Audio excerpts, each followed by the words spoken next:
رحمن یا رحمن۔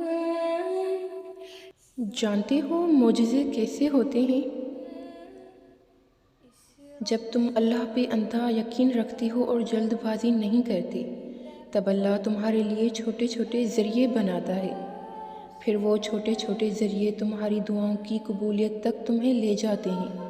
معجزے کبھی بھی اچانک سے نہیں ہوتے۔ معجزوں کے لیے تمہیں آزمائشوں سے گزارا جاتا ہے، اور پھر وہ آزمائشیں ہی تمہیں ان حیرت انگیز مقامات تک لے جاتی ہیں۔ سنو، کیا پتہ تمہارا قصہ مکمل کہانی میں بدل جائے، اور کیا پتہ تمہارا کل آج سے زیادہ خوبصورت ہو جائے۔ اس لیے یقین رکھو کہ اللہ ادھورے قصے بھی مکمل کر دیتا ہے۔ بات صرف یقین کی ہے۔ اللہ چاہتا ہے کہ تم اس پر یقین رکھو جیسے تم دنیا والوں پر رکھتے ہو۔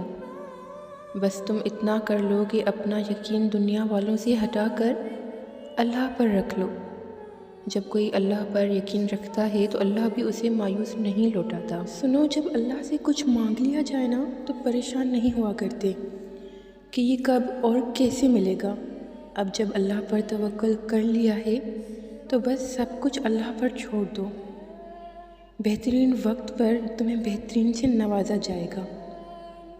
جب تم اللہ سے دور ہونے لگتی ہو تو اللہ تمہیں تمہاری پسند کی چیزوں سے دور کر دیتا ہے، تاکہ تمہیں اپنی پسند کی چیزوں کے ملنے کی تڑپ تمہیں اللہ سے ملوا دے۔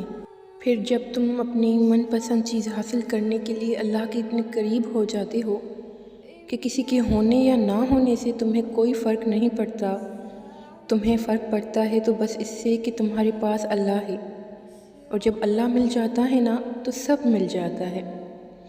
پھر جب تم اپنی چاہت کو اپنے آپ سمیت اللہ کے حوالے کر دیتے ہو کہ اللہ جو کرے گا بہترین کرے گا، تو اللہ بھی پھر وہی کرتا ہے جو تم چاہتے ہو، جو تمہاری چاہت ہوتی ہے۔ بات صرف یقین اور صبر کی ہوتی ہے۔ اگر تم یقین رکھو گے کہ معجزے ہوتے ہیں تو تمہارے لیے بھی معجزے ہوں گے، کیونکہ اللہ کبھی بھی خالی ہاتھ نہیں لوٹاتا۔ یقین رکھو کہ تمہارے لیے بھی معجزے جلد ہوں گے۔